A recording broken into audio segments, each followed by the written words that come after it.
Alright. So, start from the beginning. I was born and raised in Hayward, California, which is up in the Bay Area. And I'm one of two children. My father was a police officer, and my mother was a stay-at-home mom.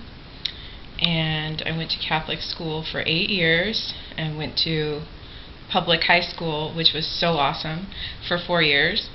And I decided I wanted to get into law enforcement. That was my interest, so that's what I majored in college.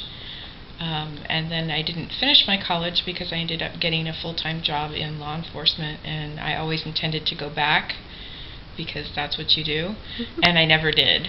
But I worked in law enforcement, and that's how I met my husband. I was his dispatcher, and he was my police officer. And shortly after we started dating, he was accepted at LAPD, so he moved away, and I dusted off my little black book after I found it, and I actually threw it away because he ended up calling me that night and every night thereafter. So we had a long-distance relationship in which we got engaged after only 3 months of dating. Everybody said that it wouldn't last. We waited a year to get married, and we are celebrating our 23rd wedding anniversary, so we kind of put our all into proving all those people wrong about it not lasting. And we have 3 children. My daughter Nina is 20, our son Tom, who is 18, and our son Will, who is 15. He'll be 16 in the summer. And our youngest was diagnosed with cancer back in 2002, September of 2002, and he was actually born with a really rare cystic lung disorder called CCAM, and we didn't discover it until he was, I believe he was 10 months old, when he had what we thought was just maybe some asthma, because we have asthma in our family. And I took him into the doctor, and she thought maybe he had pneumonia, so she put him on antibiotics and told us to bring him back if he wasn't better in 2 days. And he wasn't better in 2 days, so I brought him back, and she did a chest x-ray. And when you do a chest x-ray, the doctor usually looks for a landmark in order to figure out where, and that the heart is usually on the left side, so she put it up there, and then she realized, oh my gosh, and she had to flip it around. So his left lung had collapsed completely, which pushed his heart into the right side of the chest cavity and smashed his right lung, and his trachea, his windpipe, was about ready to snap. So needless to say, we realized that he was in dire straits, so we took him immediately to Northridge Hospital, to the pediatric intensive care unit. And the doctor had called ahead and told them that we would be coming out. So he met us on the ground floor, and we had the x-ray in our hand. And at that time, we were just kind of like, whoa, what's happening? Sometimes when bad things are happening and you're right in the middle of it, time slows down and you don't have a really great opportunity to process things. So we handed him the x-ray, and he took one look at it, and he said, oh my God. So I think at that point we started realizing that maybe it was a little bit more serious than we thought, because our pediatrician had been super calm.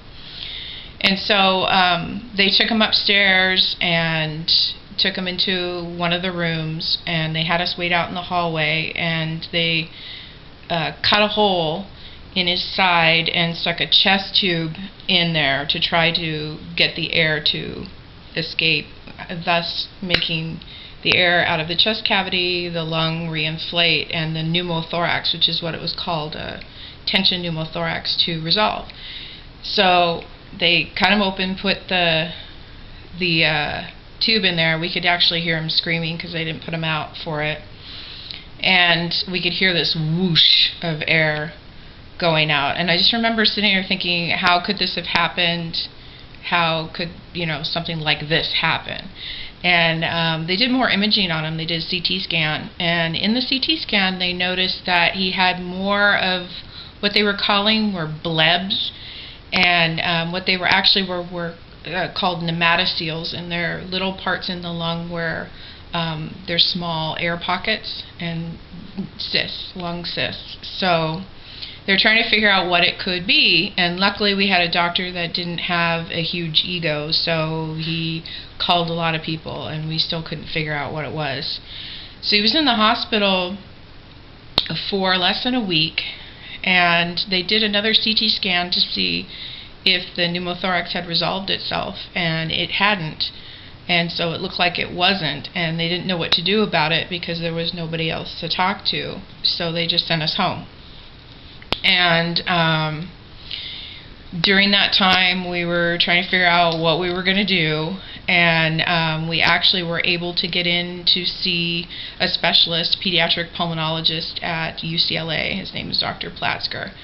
And it was ridiculously hard to get into that. This is a side note about how crazy and stupid people can be, but we called from the pediatric intensive care unit trying to get seen about our son who had a life-threatening illness that we needed to have diagnosed, and we talked to the lady who answered the phone, who said, well, it'll be 5 to 6 weeks until you can get in there. Here we are in the intensive care unit, and she's telling us 5 to 6 weeks. And I tried to explain to her what medically was going on with him, and she was like, I don't understand anything medical, you're wasting your time with me. 5 to 6 weeks. So luckily, as luck would have it, my husband had a friend at the police department who was friends with the head of pediatric cardiology at UCLA.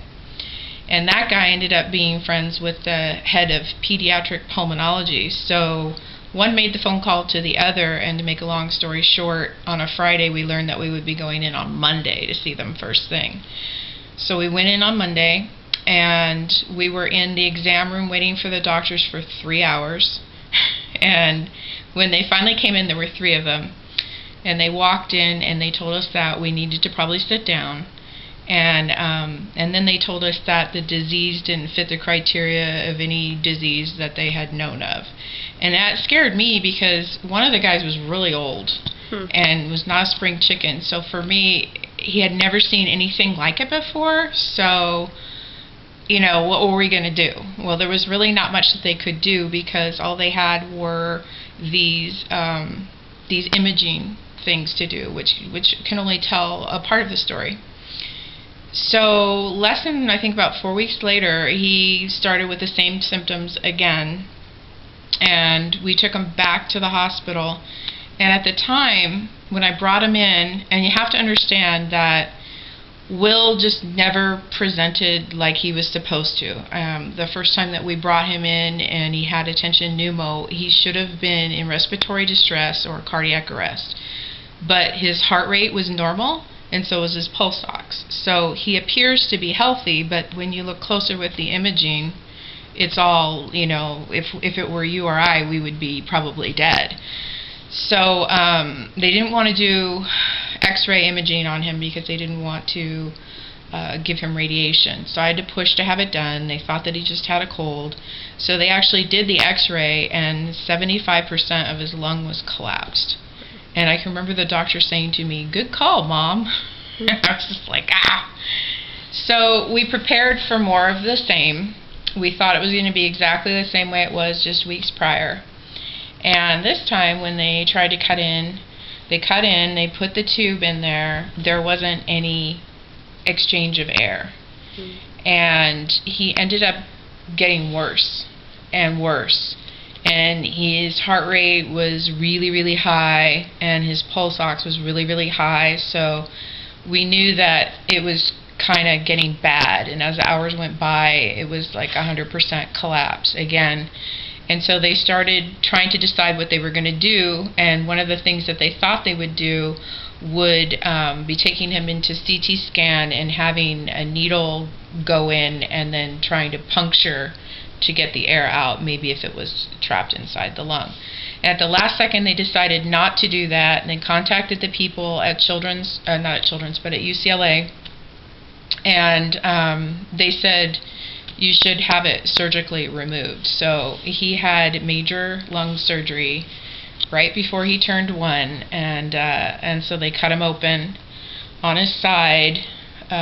separated his ribs, and went in and removed 3 lung cysts.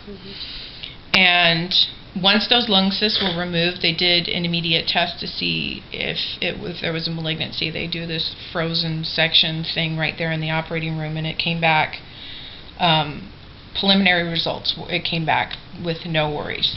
So that was good. So they sent the rest of it to UCLA for them to look at it. And those doctors in turn sent it to 2 of the most influential pediatric pathologists in the U.S. One was at Baylor University in Texas, and the other was at the Armed Forces Institute of Pathology in Bethesda, Maryland. And at that time that they sent them, there was a pathology conference in like France. And so the first doctor that he sent it to, doctor in Texas, she was gone. She'd already left. But he got a hold of Stalker, the second doctor, and he said, I'll delay my flight because this is what I'm interested in. I'm writing a paper on this. This sounds like it's a presentation of this really rare lung disorder that I'm working on. So the pathology went to him, and he came back with a diagnosis of type 4 CCAM. And it wasn't a diagnosis that was recognized in the medical community. There were only, as that time, 3 types of CCAM, so the 4th wasn't known yet. And he was writing paper on it. It's like, oh, fortuitous for you. Yeah, he was very happy. And I actually got a chance to talk to him on the phone, which is interesting because these doctors are usually so elusive, but if you have information that they're really interested in, they will drop everything and call you. So I had a nice conversation, talked to him on the phone. And what we didn't know was the other pathologist came back, looked at it, and she came up with a diagnosis of low-level malignancy type 1 pleuropulmonary blastoma, which is a cancer. And they actually didn't go with that diagnosis. They actually went with a type 4 CCAM. And they didn't tell us anything about the possibility of cancer, which sounds much worse than it actually is, because at the time, for the low-level malignancy of the type 1, they weren't doing chemo. They were doing basically what was done with the type 4 CCAM. They just take the cyst out and monitor. So every 3 months, we would have CT scans for Will, where they would sort of try to keep an idea on what was going on with these lung cysts. And that seemed to be it. He was put on a lot of different lung steroids and typical asthma medication, which was supposed to relieve some of the airway irritation that he has with these cysts. And when he was 2, he started coughing, and we just thought that was what was going to be happening with his lungs, is coughing. But we were supposed to go on vacation. It seemed to be getting worse, so I took him in to our pediatrician, who at that time, anytime I said, I don't feel right about something, she was like, okay, let's do something about it. So she did a chest x-ray, and we discovered that he had this mass in his right lung that was about the size of a small lemon. And it wasn't like what had happened before. And so we went through the process of, this time our pulmonologist had moved from UCLA to Children's Hospital, Los Angeles. So we had switched over to CHLA. And they wanted him to be dealt with at Children's. So we went there, and they tried all these various different ways to get at this thing, and it wasn't working. So they finally made the determination that they were going to do surgery on him. And so we had to wait, I think it was like 4 to 6 weeks before the surgery was done. And the surgery was done, and they cut into him, and they removed that cyst, and I believe they removed another one at the time. And so I can remember thinking how crazy it was, and what was I going to be able to do to comfort him, because before, when he'd had his chest tube insertion in his first surgery, I was nursing him. Really? So whenever he would wake up, because he didn't require morphine, he was just on Motrin those times, but he was still in pain, and so he would be stirring and waking up and crying, and I would just be like, here you go, feeding him, because it was like a comfort for him. So I remember thinking, what am I going to do to be able to comfort him now? I can't nurse him. So I just stayed, I signed a waiver, and I stayed in a bed with him the whole time, and I held him. And after surgery, I can remember he looked up at me, and he just came out of it. We were in there, and the first thing he said was, Mom. And I was just like, ugh. So we got him set up in his room. Everything was fine, reinflation of lung, and my husband went home. And it was about 9 o'clock at night, and I'd fallen asleep in bed with my son when a resident shook me awake and said, Ma'am, are his lips usually this pale? And so we looked at him, and his lips were really pale, and his face was pale. And I remembered earlier in the day thinking there was a lot of blood coming out of the chest tube, but I thought maybe, I didn't really think much of it. It registered. There wasn't as much before when he'd had chest tubes, so I didn't know. But what happened was he was bleeding out, and there was a leak somewhere in his lung from the surgery or whatever, and so he was bleeding out. So he had to go back in for emergency surgery, and I remember calling my husband. And I think when you're a caretaker and that's like your job, you take it ultra seriously, and you sort of forget about your own needs, because I can remember calling my husband and just wanting to make it okay for him.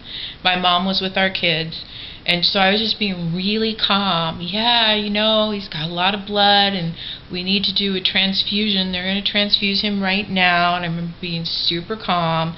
The surgeon's back. He's going to be in a couple hours. Take him back into surgery. No, you don't need to come in. I'm okay. And I just remember hanging up the phone and crying, because what was happening to my child was he was basically dying. He was bleeding out.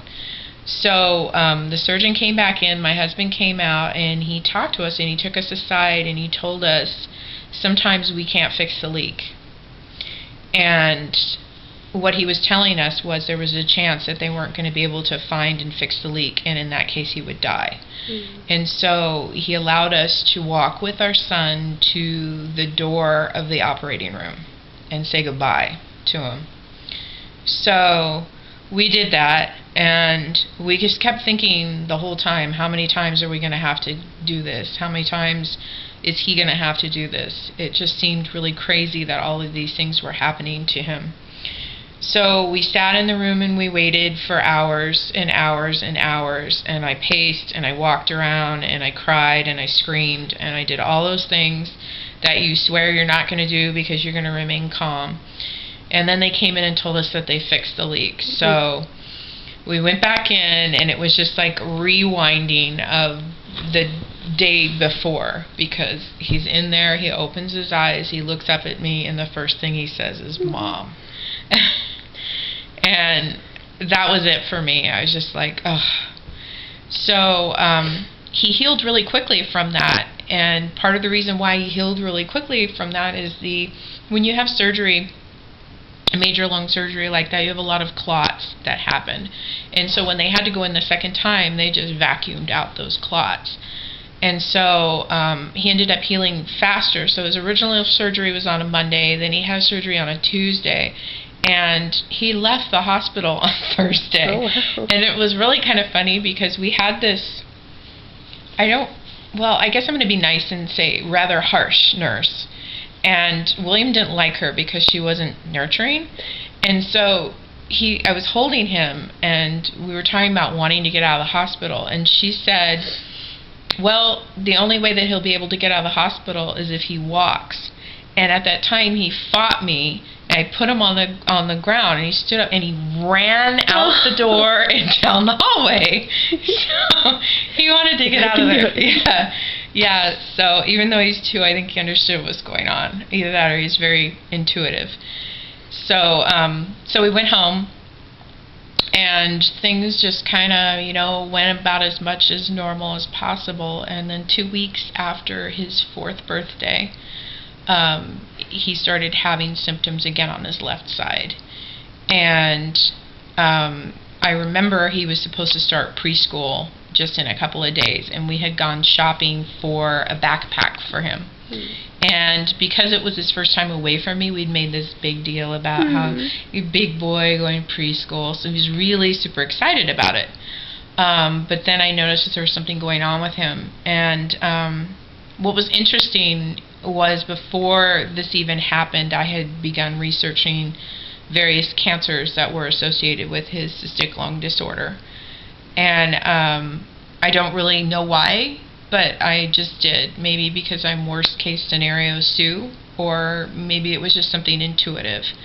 But I had read about this really rare cancer, which was pleural pulmonary blastoma, although I didn't know how to pronounce it because I had just seen it on the internet. And anyway, so our son started with the same type of symptoms. I took him to Northridge Hospital, and this time we had a male nurse who was like, "There's nothing wrong with you. Mom's just being overprotective. You're going to go home any time now. And, you know, you're going to go home in just a couple of hours, be no big deal." And then that nurse left, and I pushed the doctor once again to do a chest x-ray, and he took the chest x-ray, and he's like, "I need you to look at this because I need to know if his chest x-rays have ever looked anything like this before." And so basically what I was looking at was he had a lung collapse, and there was a big mass, and so it became very apparent that there was something that was going on that we were going to have to do about. And this was, I think, around September 11th that we were in there, and it was September 11th 2002, so it was a year after September 11th happened, and I was trying to work on this quilt of the Twin Towers. It was like my whole really awesome thing I was going to do, which, as a side note, I've never finished it because other things happened. But I remember just timing, I remember thinking, feeling emotional about that. And then here's my son sitting here, and he was in the hospital for a couple of days. They transferred him because the chest tube wasn't working again. They transferred him to Children's, and they were going to do surgery on him. And it was the same surgeon who had operated on him before. And so he operated on our son, and one of the things that happened was his windpipe is a lot smaller than most kids his age, so they couldn't extubate him after the surgery. So he had to go to the pediatric intensive care unit because he was on a ventilator because they couldn't extubate him. And so otherwise he would have just gone to a regular room. It would have been no big deal. So we're in the ICU, and the surgeon comes in every day and looks at him. And I asked him after the first day, I said, "When does the pathology report come back?" And he just looked at me, and he's just like, "You know, the pathology will be back day 2 after the surgery, and there was nothing in there that I saw that looked out of the ordinary. You know, you just don't worry about it." And so I kept bugging him, "When's the pathology report coming back?" So the pathology report came back, and I can remember we were sitting in the room with our son, and they tried to extubate him, and it was so difficult for him because it's not an easy process. And so they took the tube out, and he fought for 45 minutes to be able to breathe. And in that time, he fell asleep 3 times from sheer exhaustion. And so they got everything ready to re-intubate him, and that's when he started breathing. Yeah. It was kind of funny at the time because they were saying that's the one way that you can get someone to start breathing on their own is when you're getting ready to re-intubate him. So it was an emotional process for us to watch him. It had been an emotional process the whole time that he had been in there. It's this 4-year-old kid on a ventilator, so they have his arms strapped down so he won't pull the tube out. And we actually asked them if it would be okay for him to play his brother's Game Boy. And they were hesitant about it, but they decided to let him try. So here's this 4-year-old kid hooked up to a ventilator in the ICU, calmly playing a video game on a handheld game console. Oh my gosh. It was crazy. They had never seen anything like it, but he knew enough not to try to pull it out. So, and I was with them all the time. And even in the middle of the night, they had a room for us parents to sleep in, and I would go in the room and I'd fall asleep, and then all of a sudden I would feel like I had to get up. And so I'd get up and I'd walk to the ICU, and right before I walked in the door, he would wake up just like that. And that happened 4 times in one night. It was really strange. So the nurses had never seen anything like that. It was like we were on the same wavelength, and I was able to comfort him as soon as his eyes were open. So anyway, the day the pathology came back was kind of a really awful day, as you can imagine.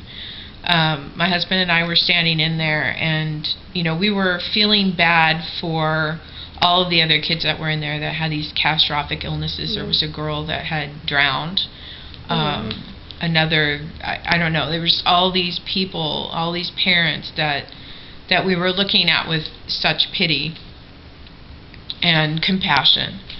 And the surgeon walks in and he takes a look at us, and I make eye contact with him, and he whispers something to the nurse, and I know, like I just knew. And so I looked at my husband, and then he came over to us and he said, "Can you come talk with me?" And my husband, who's usually super calm and super together, he's a police officer, so he's a bit of a control freak. So he's usually he's almost hyperventilating because he knows too. I mean, they don't come in and ask you to go talk in a conference room for nothing. And so I remember feeling this extraordinary calm overtake me. Like I was the calmest person in the world, And so we walk to the room and we sit down, and the surgeon looks at us, and then he starts crying. Oh, wow. And for me, at the time, I was thinking, will you just stop fucking crying? I mean, like, these people are supposed to be clinical and together, and, why was somebody crying over my son? Well, I knew what it was. And so he looked at me and he said, "You're right." He said, "It's cancer. It's not a good cancer." And I think when your mind is so overloaded, you say absurd things. I remember at the time saying, "Well, is there such a thing as a good cancer?" Which is a rhetorical question, not requiring an answer. But he's like, "Well, actually, thyroid cancer is a good cancer to have. I've been told that. This is like 96% curable." So what he told us in those moments in that conference room were our son had cancer. It was a bad cancer. It was basically chemo resistant, and his prognosis was not good. They were going to go take him into surgery again because the margins on the tumor were too small, so there was a possibility that they hadn't removed it all. And then they told us what was probably the scariest thing ever was that the tumor had ruptured prior to them removing it. And it was rotting from the inside out, and it had ruptured. So basically what that means is all of those cancer cells that were ensconced in that tumor went into his chest cavity, went into his bloodstream, and at that time was currently traveling all throughout his body. And that's not a good thing. So my husband was really upset. I won't get into how upset he was because he'd probably be upset with me but he kind of freaked out a little bit, and I was really calm. I was so calm. And I remember asking him when he said it was a bad cancer, I said, "Which cancer is it? Is it the PPB one?" And he's like, "Well, yeah, it is. It's type 2 pleural pulmonary blastoma." So when all was said and done, my husband went back to the ICU room to be with our son. And I was supposed to go out and make the phone calls because I was calm one. So I took the cell phone out, and there was a little alcove outside of McDonald's where you could talk, because back then they wouldn't let you talk in the hospital with a cell phone. And I made all the phone calls. I called my mother, I called my father, I called my best friend from high school, I called everyone, and I was really calm. And until I was done making phone calls. And then it suddenly hit me like a ton of bricks, and I was crying. So I went into the gift shop, and they had this really huge teddy bear that was probably bigger than my son, and I had to buy it. It was like $100, and which was a lot of money 11 years ago. It's still a lot of money now, but for a teddy bear. But I bought it, had them put a yellow bow on it, and I walked up to the intensive care unit with him, the big bear, and I stood outside, and that's when I remembered, and I saw the sign that said that they wouldn't allow stuffed animals in the intensive care unit. So I was standing there, and one of the doctors that was familiar with my son's case was there, and two of the nurses. And I'm holding this teddy bear, and they know exactly what happened, and I look at them, and I said, I know we can't have this, but can I please? And I lost it. I just started crying, and they didn't know what to do. They're like, sure, and they kind of had tears too, because I think no matter what your profession is, I think that at any time you see something like that, a child that's fighting for their life, it affects you one way or another. So I brought the bear in, and I was preparing to give it to my son, and he started screaming when he saw it because it scared him. Oh my God. So at that moment I was just like, there's nothing that I can do here. My work is done. So we didn't talk to him about what was going on, and we didn't talk to the other kids about what was going on either. And he was preparing to have surgery the next day, and he went in and he had surgery, and they ended up intubating him again with a smaller tube, so we didn't have that issue when they extubated him. So they sent us to the surgical floor. Now at that point in time, he had been in the hospital for almost 2 weeks, and he was done. And anytime someone wanted to listen to his lungs, he would say, I don't have lungs. They want to listen to his heart. I don't have a heart. They would want to poke him. I don't have skin. You can't poke me. I don't have blood. He was just trying, I think, in his way to stop being terrorized, because basically that was happening to him, is he was being terrorized and he was frightened. So in the middle of the night, in a fit of rage, he pulled out his chest tube. Oh my gosh. Which would have been painful, except for fortuitously they'd given him an epidural type of thing. Oh, so he didn't hear you. So the epidural was in the whole time, which was the best decision ever, because they gave us the option to do that or to not do that in the beginning. And I'm so glad that we did that, because that saved him from so much pain under those circumstances.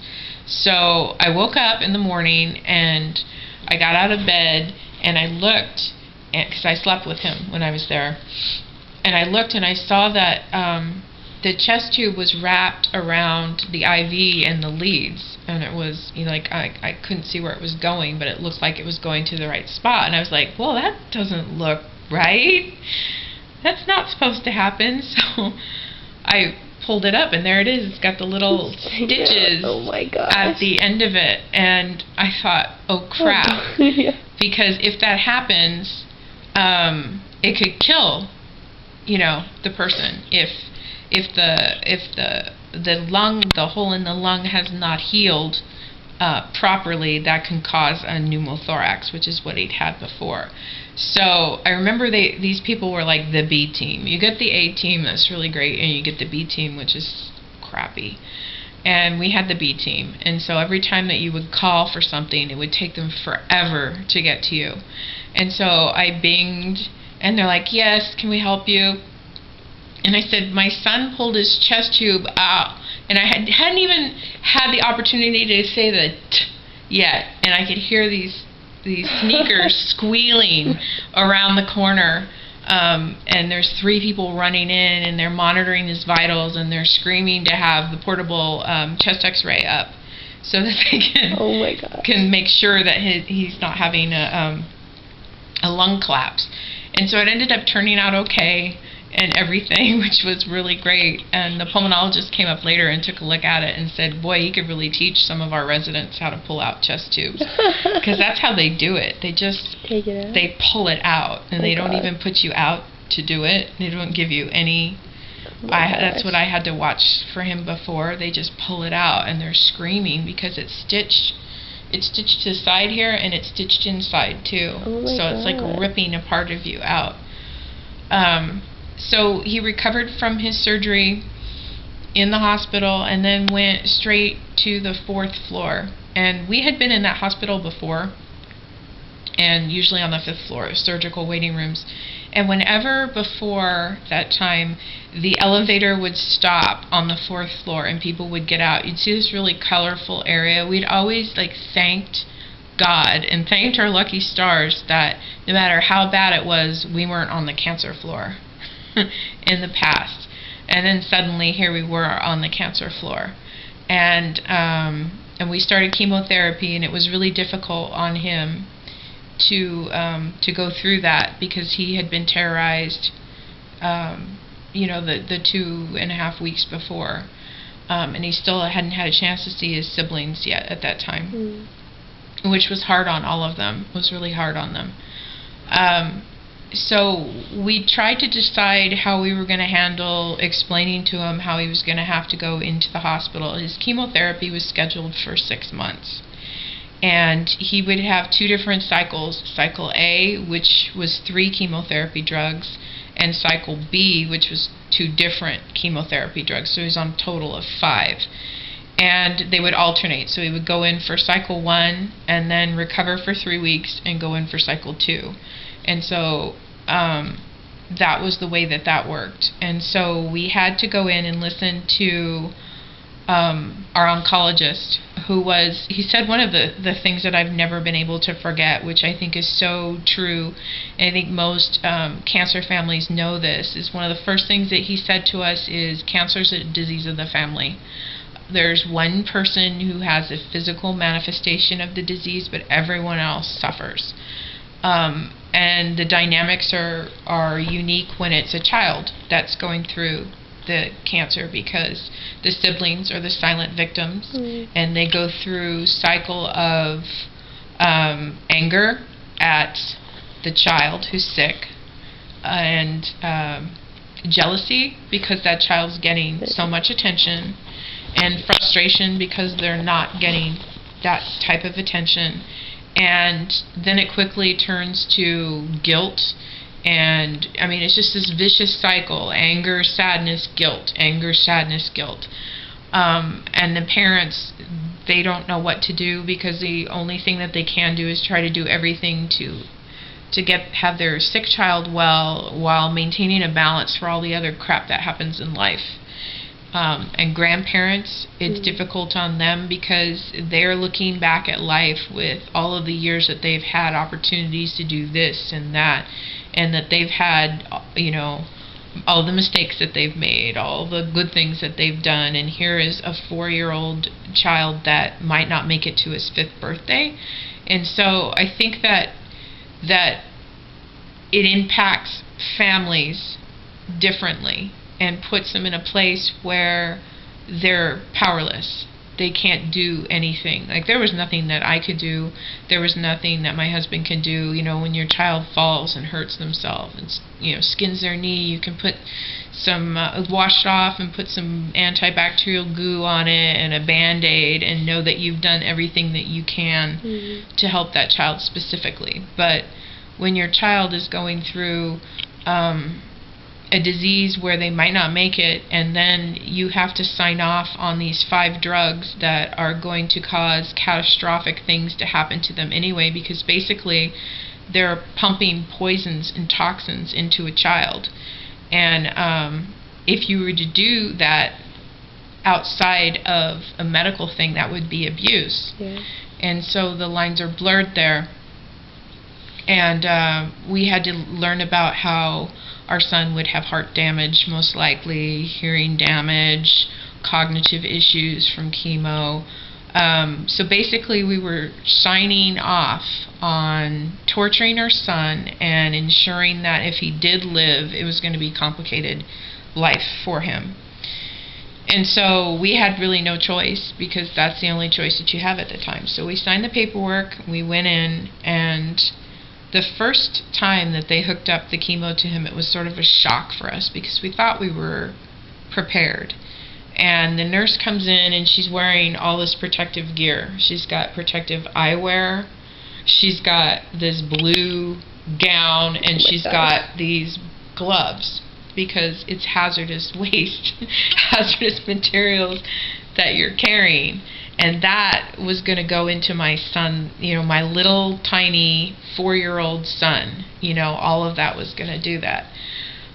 So they hooked it up through, he had a port, which they put in when they did that second surgery. They checked his bone marrow, they checked his central nervous system to see if the cancer had metastasized to there, and they also put in a port, which basically was a bubble underneath here that was hooked into a vein. So they would put some numbing cream on it like half an hour before it would be accessed, and then put the needle in through there, and it sort of would help him from having the painful blood, sticks or IV, stuff like that.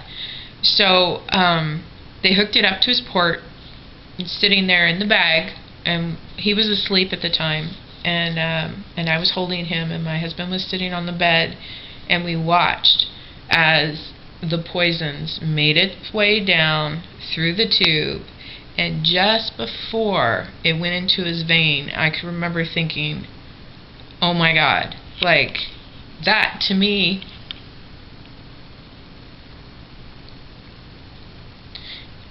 it was real. Not that it wasn't before, but there was no turning back. And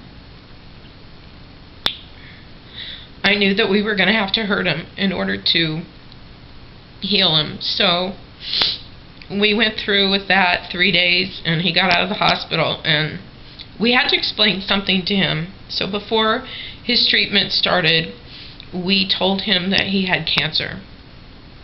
And how do you tell a 4-year-old they have cancer? Well, they don't understand all that stuff. So basically what we told them is that the body was full of all these different cells, skin cells and cells that make your lungs. And so we told him that somehow some cells in his body just went kind of crazy, and they weren't doing what they were supposed to do. And so they'd clumped together and made a tumor, and that they had removed that tumor, but we had to make sure that the cancer was gone. So this special medicine called chemo, and we made him out to be a superhero. And 4-year-olds love superheroes. So for him, chemo was the superhero that was going to help kill the cancer and was going to make him better. So he fell for that. Not that it was a lie, but it was the truth, but he fell for that understanding because it was something that he could grasp. So what was interesting was every time that we would bring him in for his chemo, we would have to wait to get admitted, and he's like, I don't understand why they just don't take me right now, I need to get in there. And we would get up there, and he would just, where's my chemo? And it would take like 2 hours for it to come, but he understood this is what's going to kill the cancer. So I don't understand why you people aren't a little bit more interested in hurrying up getting that chemo to me. And so the nurses always thought that that was kind of like interesting for his age, and for any child there. He was just really excited about getting the medication, which I think was a good thing, because if he dreaded it, it would be something totally different. But what he didn't like was 48 hours after his chemotherapy, he would have to have these shots. And they're called GCSF shots. And basically what happens when you get chemotherapy is it's designed to hunt down rapidly multiplying and dividing cells. And it can't differentiate between cells that are good cells, like red blood cells or white blood cells or hair cells or fingernail cells. So it just destroys everything in its path, and cancer cells.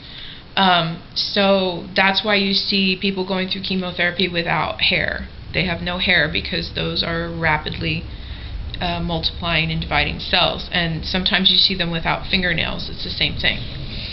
And so his white blood cells would be almost non-existent. And so he would get sick with a fever, and it just made him susceptible to almost any kind of illness. So in order to help combat that, you're supposed to give him these GCSF shots, and it's supposed to help recolonize the white blood cells. And you need to do that, I think, for, oh gosh, it could be up to 10 days. Mm-hmm. And the thing about it is, the shot breaking through the skin is not as painful as the medicine burns as it goes in.